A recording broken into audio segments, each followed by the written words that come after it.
തിരുവിതാംകൂറിന് വേണ്ടി റാന്നി കർത്താവായിരുന്നു ശബരിമല ക്ഷേത്രം ഭരിച്ചിരുന്നത്. എന്നാൽ ഈ റാന്നി കർത്താക്കന്മാരെ ഈ ചുമതല ഏൽപ്പിക്കുന്നതിന് മുമ്പ് പന്തളം രാജകുടുംബം തന്നെയായിരുന്നു ശബരിമലയും ഭരിച്ചിരുന്നത്. പന്തളം രാജകുടുംബത്തിനൊരു വലിയ ഒരു അഡ്മിനിസ്ട്രേറ്റീവ് സ്റ്റാഫും ഒരു വലിയ സെക്യൂരിറ്റി ഫോഴ്സും ഒന്നും ഉണ്ടായിരുന്നില്ല. ഇതെല്ലാം പരസ്പര വിശ്വാസം അനുസരിച്ചിട്ടാണ് അവിടെ ശബരിമലയിലെ കാര്യങ്ങൾ നടത്തിയിരുന്നത്. ഒന്നാമത് ആണ്ടിൽ ഒരു തവണ മാത്രമാണ് ശബരിമല ക്ഷേത്രത്തിൻ്റെ നട തുറക്കുന്നത്.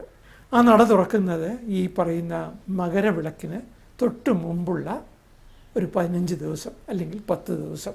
ആ സമയത്ത് പൂജയ്ക്കായിട്ട് അവിടെ 2 ബ്രാഹ്മണരും ഒരു പ്രധാനമായിട്ടൊരു ശാന്തിക്കാരൻ, ആ ശാന്തിക്കാരനെ സഹായിക്കാനായിട്ട് മറ്റൊരു ശാന്തിക്കാരൻ, അത് കഴിഞ്ഞിട്ട് ഒരു ഭക്തന്മാർ വരുന്നു. 5000-ഓളം ഭക്തന്മാരാണ് വന്നുകൊണ്ടിരുന്നത്. അല്ലെങ്കിൽ 5000-നും ഒരു 7000-നും ഇടയ്ക്ക് ഭക്തന്മാരാണ് ഒരാണ്ടിൽ വരുന്നത്. ഇവരുടെ കാര്യങ്ങൾ നോക്കാനും ഇവർ കൊടുക്കുന്ന വഴിപാട് സ്വീകരിക്കാനും ആ വഴിപാടിനനുസരിച്ചുള്ള ചെലവുകൾ നടത്താനും ഒക്കെ ആയിട്ട് ഏതാനും ഉദ്യോഗസ്ഥന്മാരും കാണും. അത് കഴിഞ്ഞ് നട അടച്ച് തിരിച്ചു പോകും.